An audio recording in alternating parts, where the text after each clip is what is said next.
최근에 뭐라고 말씀드리고 있냐면 중국 시장을 투자할 타이밍이다라고 얘기하고 있어요. 중국 시장. 네. 거기서 특히 대형주는 아니고요.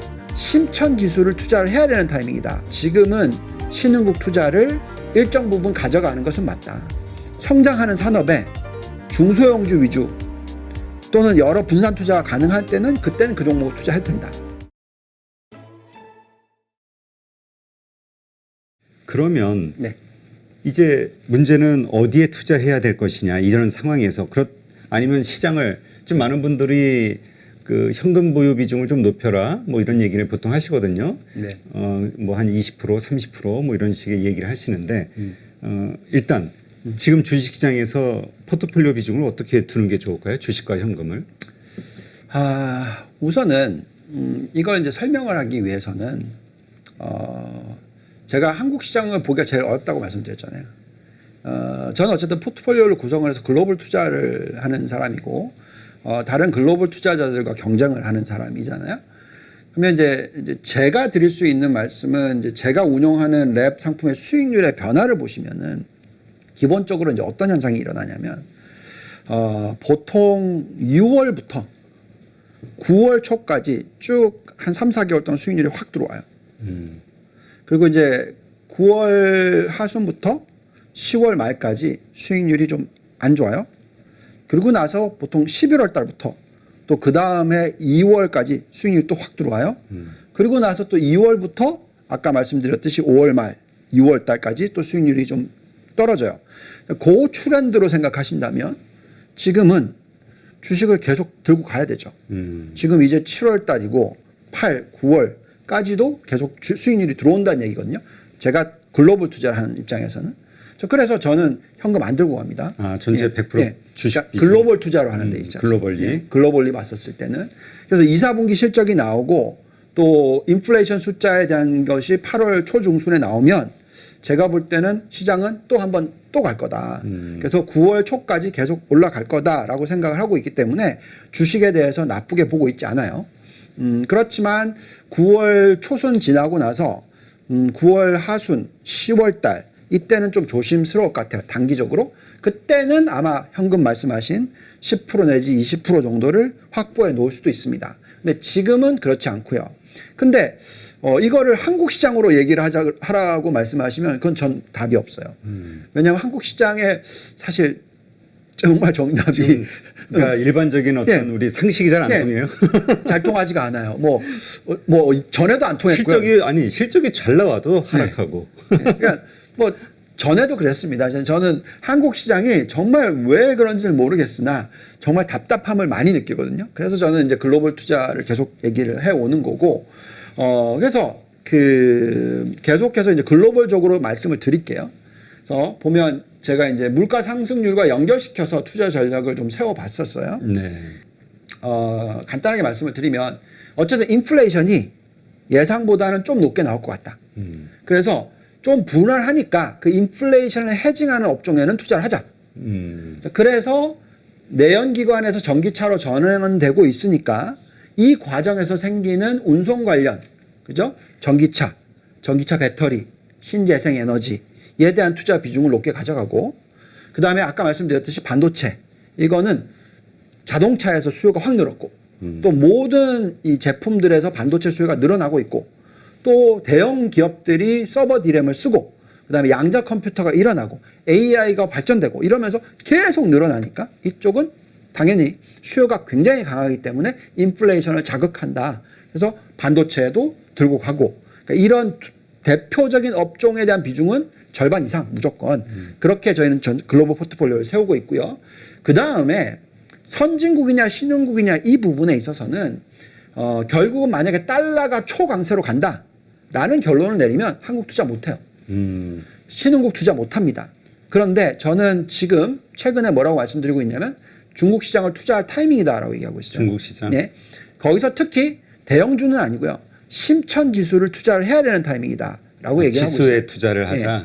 종목 고르기 어려우니까 중소형 성장주들, 중소형 4차 산업혁명 관련된 주들이 많이 포진되어 있는 심천 지수 투자를 하라고 얘기를 하고 있어요. 근데 그렇게 얘기를 할 때는 달러가 초강세로 갈 거라고 생각하지 않기 때문에 할 수가 있는 겁니다. 그렇다면 이걸 똑같이 한국과 연결시키면 지금은 원화가 갑자기 막 1120원대에서 1150원, 1160원 이렇게 훅 올라와 버렸잖아요. 그러니까 외국인들이 매수를 안 하거든요. 그 이유는 달러가 90대까지 내려갔다가 지금 93까지 올라왔잖아요. 요 과정이면서 그렇게 일어난 현상이란 말입니다.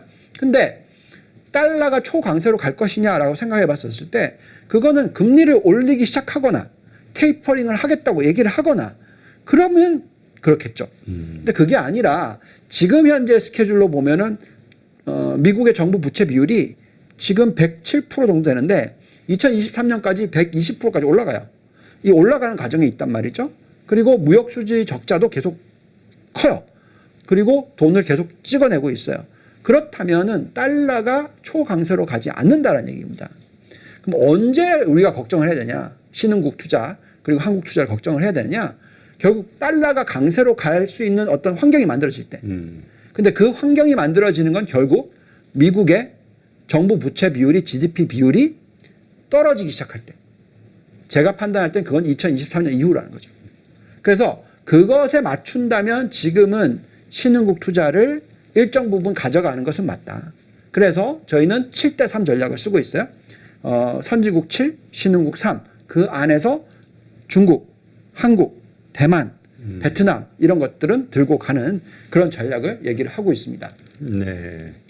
자, 그렇다면 70%의 근데 뭐 미국의 뭐 선진국이라고 하면 미국이겠죠. 미국의 70% 그다음에 뭐 중국, 한국, 뭐 대만 이런 포함해서 한 30% 투자한다고 해도 네. 결국 어디에 투자하느냐의 어떤 비중의 문제는 있겠으나 무엇에 투자할 것이냐는 다 없죠. 동의를 하지 거의 않을까요? 비슷할 네, 거의 거죠. 비슷할 거라고 생각이 드는데 네. 그럼 어디냐는 거죠. 네. 그러니까.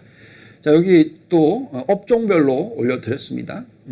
지금 저희는 어쨌든 포트폴리오 이렇게 구성을 해놓고 있어요. IT/ 반도체 이쪽을 30%. 예. 우리나라로 따지면 어쨌든 우리나라가 거의 뭐 반도체 IT가 50%니까 뭐 그보다 좀 낮죠. 그렇지만 어쨌든 이 비중은 글로벌로 따지면 굉장히 높은 겁니다. 그 다음에 이제 에너지 중에서 특히 신재생 에너지 쪽. 그 다음에 에너지 쪽은 뭐 석유 관련이나 이런 쪽들도 있는데 그쪽은 이제 종목 선별이 중요하고요. 근데 전체적인 섹터로 보면 신재생 에너지 20%. 그 다음에 또 우리가 지금 뭐 코로나 터지고 나서 뭐 변이 나오고 나서 워낙 백신을 개발하려고 굉장히 빠르게 기술력을 높이고 있거든요. 네. 바이오 업종에. 신약 개발의 어떤 성공률, 신약 개발의 어떤 테스트의 이 빈도수 이런 게 굉장히 빠르게 성장을 하고 있어요. 왜? AI를 활용하고 뭐 이런 게놈 시퀀싱도 하고 DNA 시퀀싱도 하고 뭐 이런 것들이 굉장히 빠르게 되니까 그러니까 이쪽의 수익률이 굉장히 지금 좋아지고 있단 말이죠. 그래서 전체 포트폴리오 한 20% 정도. 그러면 이제 이 세 개 업종이 우리가 흔히 얘기하는 성장 업종이잖아요. 그렇죠. 그래서 30, 20, 20 이 세 개를 더하면 70%죠. 70%. 또 이것도 7대3 전략이 나오는데 나머지 이제 15%를 어디 원자재, 중간재, 산업재 15%, 그다음에 소비재 15% 이런 것은 이제 경기 민감 중에서도 좀 약간 가치주나 원자재 또 인플레이션 중에서 그런 옛날 트레디셔널한 부분에 있어서의 어떤 종목들이죠. 그다음에 경기는 계속해서 소비가 좋을 거다라고 생각을 하니까 소비재 비중을 15% 정도 들고 가자라는 거고요.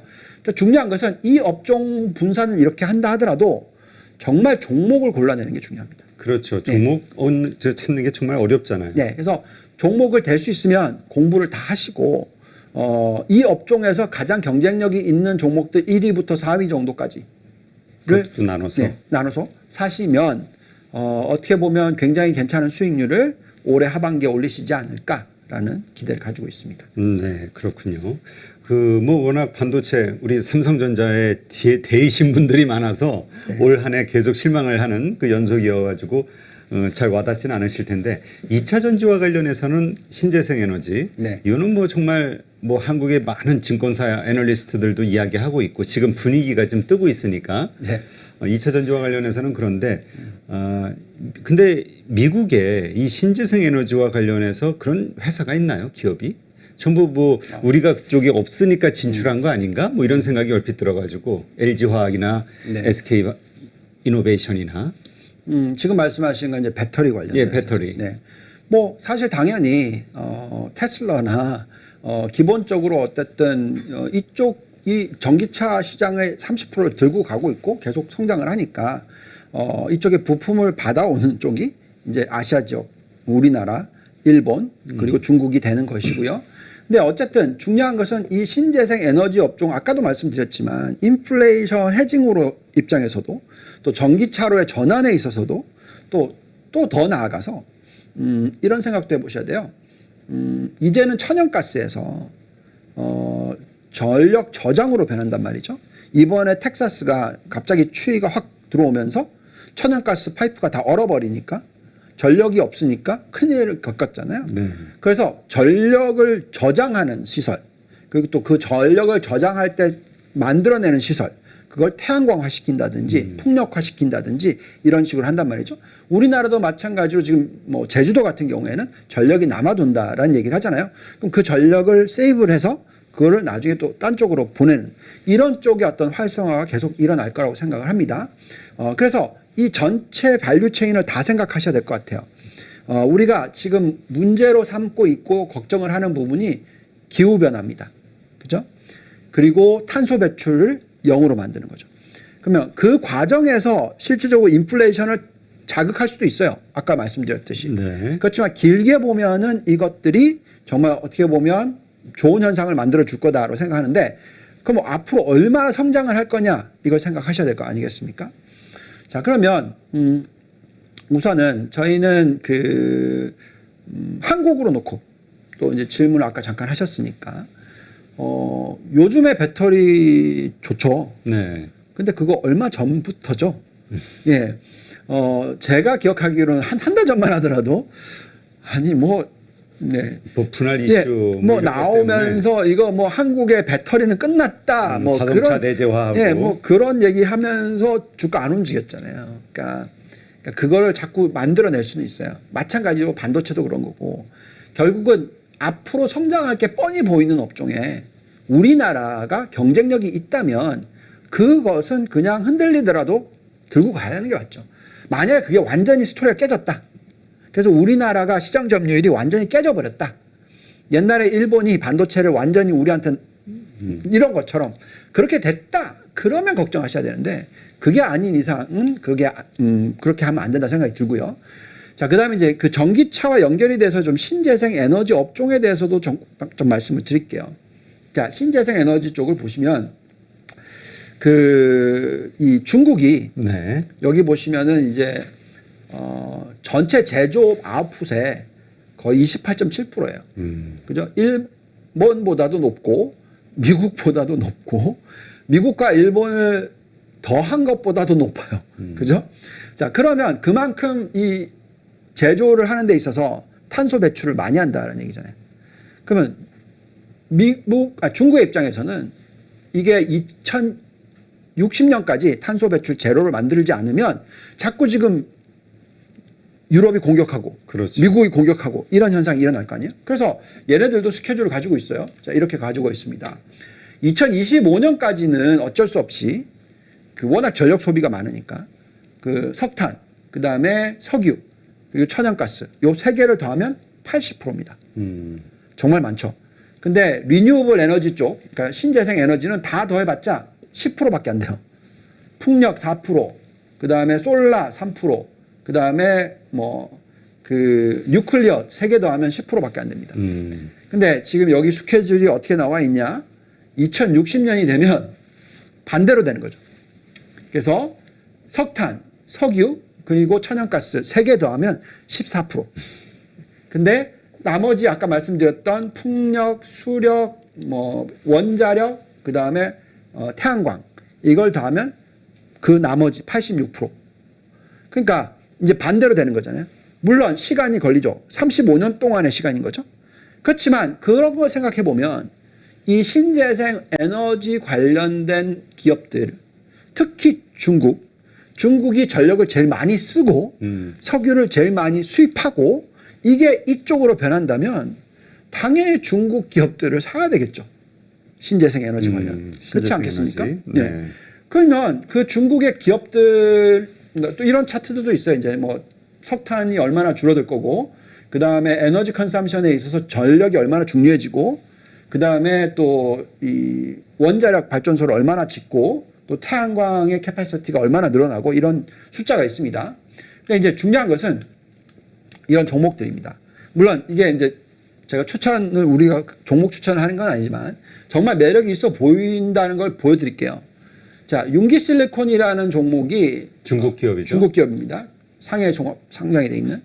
어쨌든 중국이 태양광에 대해서 목숨을 걸기 시작한 거는 제가 북경에 있을 때, 제가 2011년부터 2013년에 있었거든요. 그 3년 동안에 교수들 만나면 태양광 얘기를 정말 많이 했었어요. 근데 그때부터 보시면 2013년, 그렇죠? 그때가 제일 낮은 가격이었어요. 0.77. 근데 고점이 얼마냐? 94. 야, 엄청 올랐네요. 얼마 올랐습니까? 12,000% 올랐어요. 12,000%. 저거 연간 환산을 계산하면 8.5년 동안 연 76% 올랐습니다. 게다가 이거 증자도 했어요.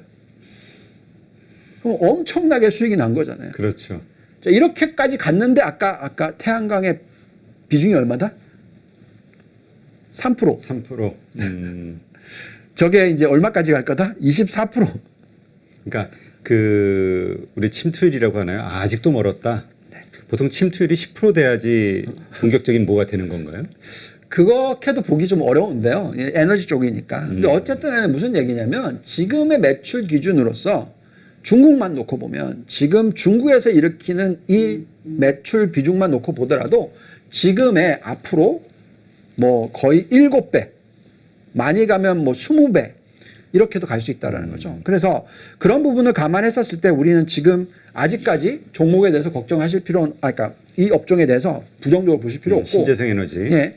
그럼 융기실리콘도 있고 퉁웨이라는 종목도 있고요. 또 다초도 있습니다. 뭐 다초 에너지.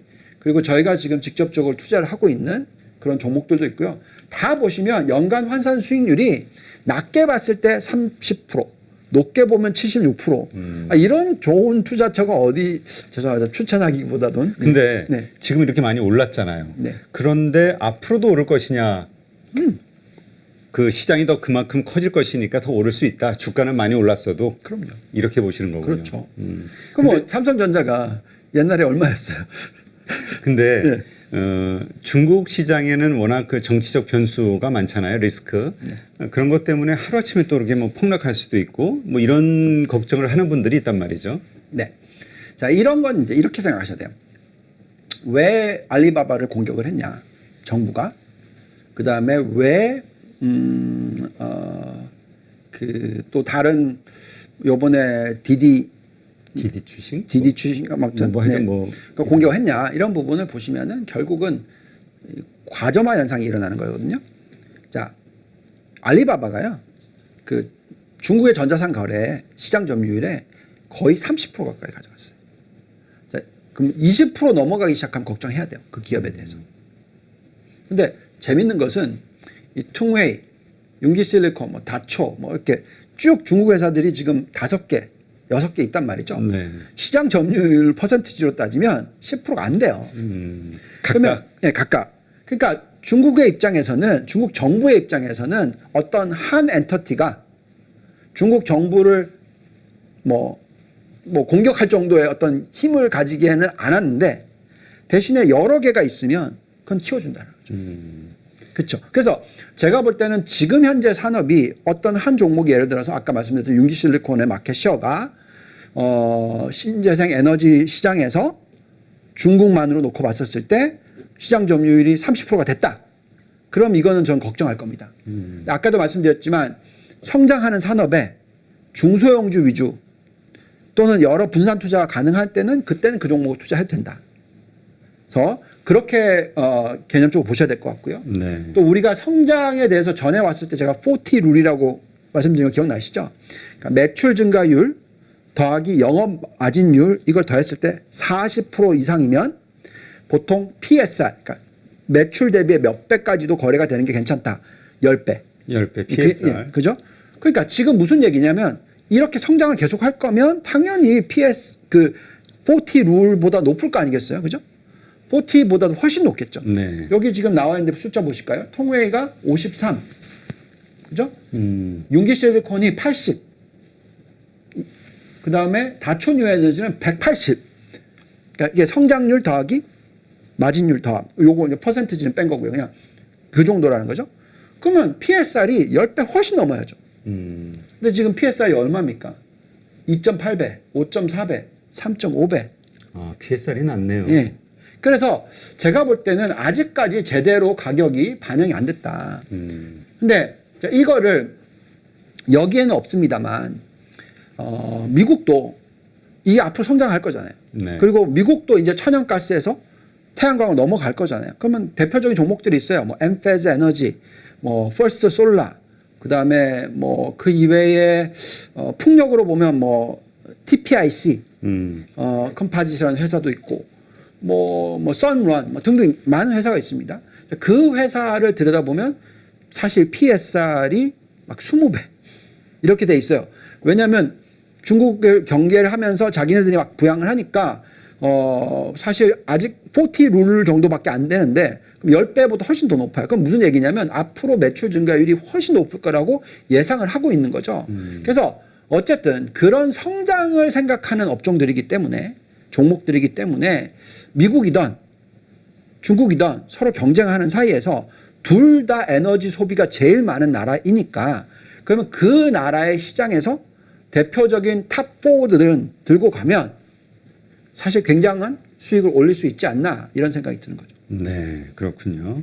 자, 근데 마침 중국 태양광 얘기를 하시니까 이번에 이제 전 세계 이 폴리실리콘인가요? 그거의 그 최고 그 생산지가 그 신강 지역이라고 전기세가 싸서 네. 근데 거기가 이제 전 세계에서 그쪽 지역의 물품을 뭐 사지 않는다 뭐 이런 그래서 뭐 타격을 많이 입었다 이런 얘기들이 있잖아요. 그렇죠. 이게 태양광 실제적으로 중국 우리가 이제 알고 있는 것은 이런 뉴스인데 실질적으로 이런 기업들이 그런 영향을 어느 정도 받고 있나요? 네.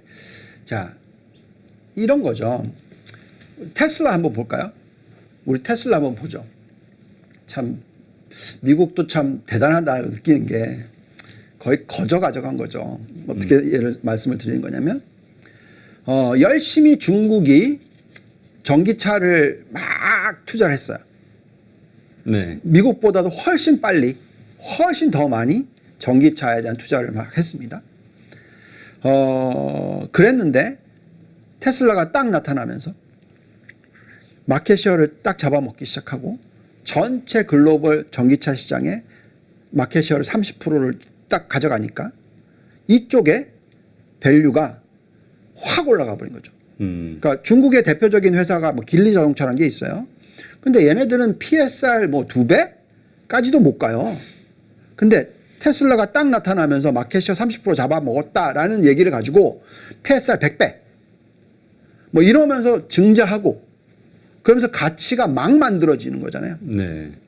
그러니까 그러면서 이걸 잡아먹었단 말이죠. 그렇지만 중국도 계속 투자를 했기 때문에 뭐 중국 니오라든지 이런 회사들이 경쟁을 하는 거죠. 자, 똑같은 전략을 지금 신재생 에너지에 쓰고 있는 거예요. 중국이 엄청나게 이쪽 투자를 했어요. 신장, 지역부터 시작해서 사실 보면 생산 기지로 따지면 미국은 중국의 10분의 1이 아니에요. 거의 뭐 4%밖에 안 돼요. 지금 현재 수준은. 그리고 트럼프 대통령이 또 그걸 더 엉망으로 만들었었고. 이제 와서 이쪽을 키워야 되니까. 당연히 이제 뭐 탄소 배출 제로 만들어야 되고. 이쪽 엄청나게 키워야 될 게 보이잖아요. 자, 그러면 당연히 펄솔라 같은 것, 뭐 또 다른 어떤 에너지 기업들을 밸류를 왕창 또 틔우지 않겠습니까? 그러면서 또 증자가 되게 만들 거고, 그러면서 이쪽이 확 올라가지 않겠어요? 그래서 경쟁력을 또 만들어내겠죠? 그게 미국이 대단하다는 거죠.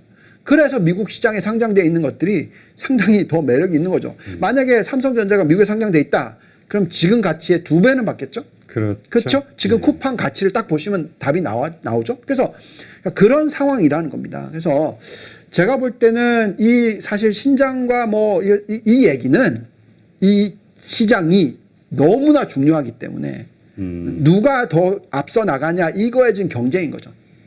그렇다면 그것이 실제로 중국 기업들에게 큰 타격을 주지는 않는다 이렇게 보시나요? 왜 않냐면 아까도 말씀드렸지만 에너지 소비를 제일 많이 하는 국가가 자체적으로 소비하니까 소비를 충분히 할 수 있고 거기에 따라서 밸류는 계속 올라간다는 거죠. 그렇다면 또 반대로 그럼 미국 사이드 쪽을 보면은 어쨌든 이 제조와 관련해서 과연 중국을 이길 수 있겠느냐 자체 내수 시장 이게 캐파 자체가 틀리잖아요 단위가. 그렇다면 그 말씀하신 퍼스트 솔라라든가 이런 기업들 중국과 함께 대응되는 어떤 지점에 있는 기업들에 투자하는 거 이게 장기적으로 봤을 때 승산이 있는 일일까? 라는 질문은 어떻게 보세요? 자, 엔드 유저 쪽을 안 놓치면 돼요. 그러니까 그 소비 시장 자체를 가지고 있으면 됩니다. 무슨 말씀을 드린 거냐면 반도체도 있어도 반도체가 지금 우리가 메모리만 있지만 우리는 미국은 전체 반도체 시장 전체로 계산하시면 50%가 넘어요. 그 소비가 그쪽 수요가 그쪽에 있는 거죠. 그러니 경쟁력을 유지할 수 있죠. 네. 자, 태양광도 마찬가지인 거죠. 태양광도 태양광 발전까지의 그러니까 처음에 폴리실리콘부터 쭉 해서 마지막에 모듈 생산에 전력 생산까지 요 체인을 다 가지고 있는 시장 전체 규모의 미국이 50%를 가져간다면 괜찮은 거죠. 그래서 현재 시점에서는 다초뉴 에너지가 말씀드렸던 그 신장 쪽에 있는 폴리실리콘 회사는 어쨌든 서포트 그러니까 부품을 넣는 우리가 반도체를 넣는 것처럼 똑같은 경우죠. 그러면 미국이 흔들 수가 있죠. 그래서 제가 판단하기에는 미국 시장은 태양광 소비가 그러니까 전력 소비가 중국만큼 클 거고 그래서 그 시장 규모가 있다면 제가 볼 때는 그쪽 회사에서는 아마도 그 폴리실리콘이라든지 이런 쪽에 단가를 낮추는 효과를 가져오기 위해서 중국을 어느 정도 좀 잡는 거지 중국 그 회사를 망가뜨리겠다 이건 아닐 것 같고요. 그래서 항상 느끼는 거지만 미국과 중국은 경쟁을 하고 있어요. 그래서 내가 너를 어떻게 망가뜨릴 거야 이 경우가 아니고 어쨌든 경쟁을 하는 관계에 있어서 어쨌든 패권을 미국은 계속 유지하려고 하는 거고 여기에 그렇게 유지를 하려면 중국도 어느 정도를 기브앤테이크니까 주고 받고 하는 게 있어야 된다라고 생각이 듭니다. 네. 자, 그렇다면 아까 뭐 말씀하신 대로 7대3 정도로 뭐 미국 시장과 중국 시장 뭐 신흥국 시장 이렇게 나누셨으니까 네. 뭐 그런 비율로도 또 투자를 하면 되겠죠. 네. 근데 이게 개별 기업을 정말 고른다는 게 어려우니까 ETF로 담는 맞아요. 게 이제 보통 흔하잖아요. 맞아요. 그렇게 했을 때 담을 만한 ETF로는 어떤 게 있을까요? 네. 저희가 그 ETF 신재생 에너지죠, 지금 말씀해 주실 게? 전체적으로? 전체로 볼 수밖에 예, 없습니다. 네. 저희가 이제 뭐 ETF들은 많이 있어요. 근데 여기서 이제 리스트 중에서 지금 37개 ETF 중에서 신재생 에너지 관련 ETF를 좀 뽑아 볼게요. 네. 네, 여기 보시면은 이제 네. 여기 제일 위에 올라오는 게 TAN이라는 티커가 TAN. TAN. 예, 이게 태양광입니다. 그다음 이게 미국 미국 상장이에요. 네. 그다음에 그 밑으로 내려오면 이제 PBD. PBD. 네. 근데 이제 PBD의 다른 점은 아까도 말씀드렸듯이 어느 시장의 종목들이 더 많이 포함이 되어 있느냐. 자, 그러니까 PBD의 이 종목은 미국 쪽 회사가 30%. 그 이외에 다른 국가들 글로벌이 70%. 그래서 글로벌이 더 많아요. 근데 말씀드렸지만 지금은 경쟁력이 미국보다 글로벌이 훨씬 세요. 왜냐하면 당연히 유럽이랑 미국보다는 중국이랑 이런 국가들이 훨씬 더 투자를 많이 했잖아요. 미국이 현재 뭐 점유율이 4% 정도밖에 안 되니까. 그러니까 그래서 이쪽인 거죠.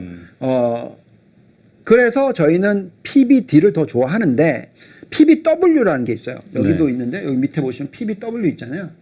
요거는 똑같은 건데 반대로 해외를 30, 미국을 70 이렇게 만들어 놓은 거예요. 그래서 근데 그거는 테슬라를 생각하신다면 PBW를 사고 싶을 수도 있어요. 그건 이제 본인이 결정하시면. 마지막에 장기적으로 봤을 때 최종적으로 엔드 유저가 미국이 된다고 하면 말씀하신 대로. 네, 그래서 그럴 수 있고요. 또 그 이외에 다른 또 그 종목을 보면 여기 나와 있듯이 QCLN도 있고요.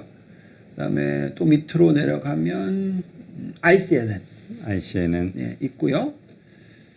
예, 그 정도로 올라옵니다. 네. 그래서 뭐 그 이외에도 여러 가지가 있는데 뭐 이 정도면 충분히 ETF를 사용해서 이 신재생 에너지 뭐 이런 쪽 투자를 할 수가 있습니다. 네. 그러니까 이 방송 보시고 투자 관심이 있으신 분들은 일단 ETF의 지금 언급하신 ETF의 어떤 수익률이라든가 흐름 보시고 거기에 종목이 뭐가 있는지도 공부하시고 또 더 욕심이 나시는 분들은 거기에는 종목까지도 공부를 하셔서 종목을 골라내셔도 되고요. 그렇죠. 그 안에서 네. 종목을 찾는 분들도 있더라고요. ETF를 먼저 네. 보면서. 저는 항상 그렇게 합니다.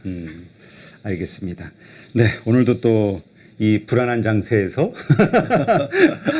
강세장을 이야기하시는 또 우리 유동원 본부장님께 힘을 얻는 시간을 가졌습니다.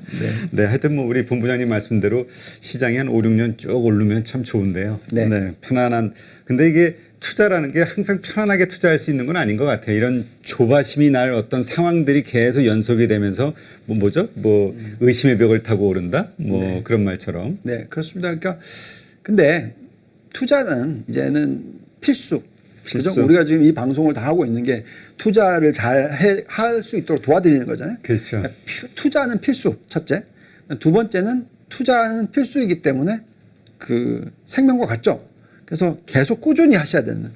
자꾸 샀다 팔았다를 많이 하실수록 수익률은 사라집니다.